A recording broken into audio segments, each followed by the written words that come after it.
Have you ever been blamed for something just because you were born? I grew up hearing the same lines on repeat until they became background noise. If it weren't for you, your father would still be here. If it weren't for you, I'd have a career.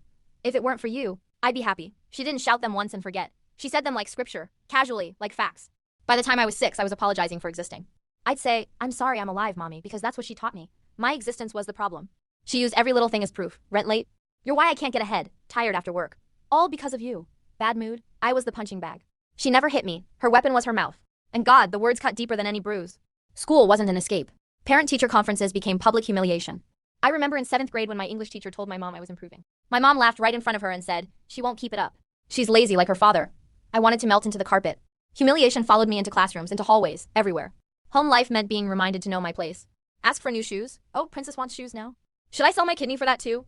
Eat too much at dinner? Slow down, you already ate my life. Those lines stuck. They didn't leave when I left the room. They lived in my head. Family gatherings were the worst. She loved performing for relatives, telling the same "I'm a victim" story and pinning me as the villain. The mistake that ruined my freedom, she'd say, laughing with a drink in her hand while I sat there smiling so no one saw me die inside. People chuckled. My cousin once whispered, "Do you know she's joking, right?" But she wasn't. She never was. By my teens, I'd internalized all of it. I stopped asking for things. I stopped talking about the future. Teachers would ask what I wanted to do after high school, and I'd shrug. My mom made sure to tell me what I would become. Kids like you flip burgers. Once I said maybe I'd study psychology. She looked me dead in the eyes and scoffed. I never brought up college again. The fights were endless and usually out of nowhere. Dishes left in the sink? I was selfish. Trash still by the door? I was useless. Every small mistake meant years of built-up resentment poured into one explosion. One night when I was 16, I snapped and said, "I never asked to be born." She didn't flinch. Quiet as if announcing the weather, she said, "And I never wanted you. You trapped me in this miserable life." That line broke something in me. I remember my little brother standing at the top of the stairs, his face pale, listening. She hadn't only made me the scapegoat for her life, she was teaching him to see me that way too. After that, I tried to make myself invisible.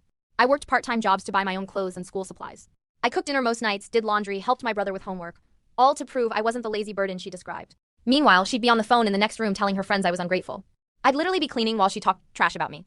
It was surreal. The final straw came at a family barbecue. I was in the bathroom and overheard her telling my aunt, "She's broken. Damaged goods. I don't know what I did wrong to deserve her." My aunt laughed and my mom added, "If she ever brings home a baby, I'm kicking her out. I can't handle another mistake like her." I packed a bag that night. I left a note for my brother saying I wasn't abandoning him. I just needed space. I crashed on a friend's couch for weeks, worked double shifts at a diner, and saved up enough for a tiny room near community college. She told everyone I was being rebellious and would come crawling back. I didn't. I'm 22 now. The scars are still there. Some days I hear her voice in my head whenever I mess up. "You ruined my life." I've been in therapy to untangle those lies. It's slow work. Some days I fall back into believing I'm a burden. Other days I hear my own voice louder, reminding me I didn't to ask to be born and I didn't to deserve to carry this blame. So yeah, I was blamed for something I had zero control over. My mom made sure I never forgot it. Leaving didn't erase the damage, but it gave me room to breathe and finally to rebuild.